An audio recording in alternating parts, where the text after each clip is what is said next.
Hola a todos, bienvenidos a un nuevo vídeo de Libertad Virtual. Hoy quiero compartir con vosotros unas noticias muy importantes, sobre todo para los futuros vendedores de Amazon de países hispanohablantes y en particular para Latinoamérica.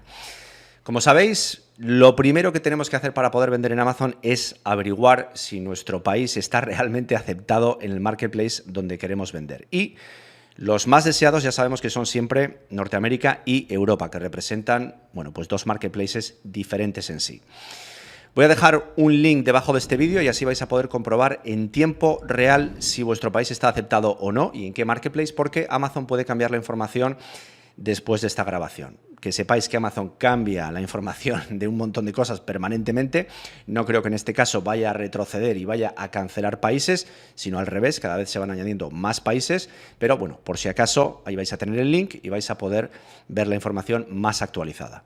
Bien, antes de seguir y compartir las nuevas noticias, quiero hacer un poquito de historia para que veáis cómo han ido sucediendo las cosas en los últimos años y cómo últimamente se ha facilitado el acceso de muchos vendedores latinoamericanos a la plataforma de Amazon. En primer lugar, cuando yo empecé a vender en Amazon había mucha discrepancia en cuanto a los países aceptados por Norteamérica y Europa. Tanto es así que había prácticamente una veintena de países que eran aceptados en un mercado y en otro no. Como por ejemplo en Europa, que tenía aceptados países como Isla de Man, Jersey, Malta, etcétera, etcétera, pero estos no estaban aceptados en el mercado norteamericano.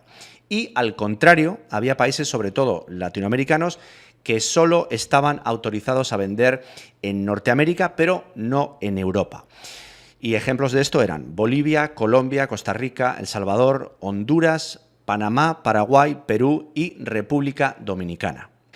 La mayoría de los países de la Unión Europea estaban aceptados para vender en cualquier mercado, tanto el europeo, por defecto por supuesto, como el norteamericano. Y los más conocidos eran España, Alemania, Francia, Italia y Reino Unido. Y ya sabemos que cada uno de esos 5 países tiene su propio marketplace.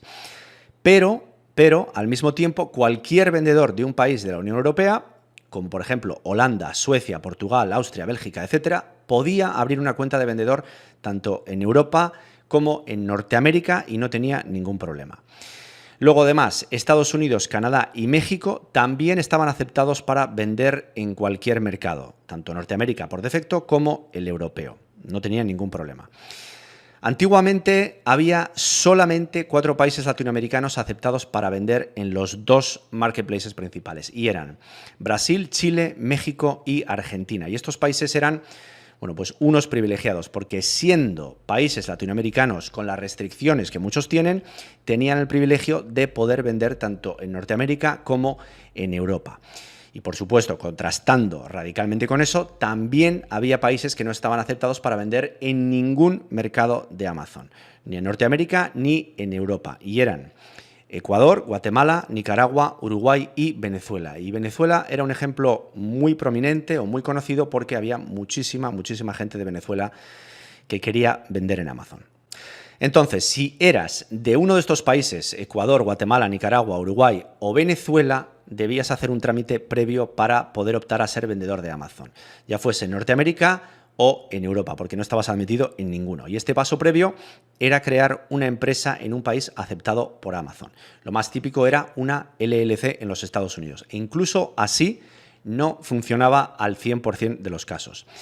Y por otro lado, este mismo trámite tenía que hacerlo un colombiano, un peruano o un dominicano si quería vender en Europa, ya que no estaban aceptados para vender en otro mercado que no fuese única y exclusivamente el mercado norteamericano.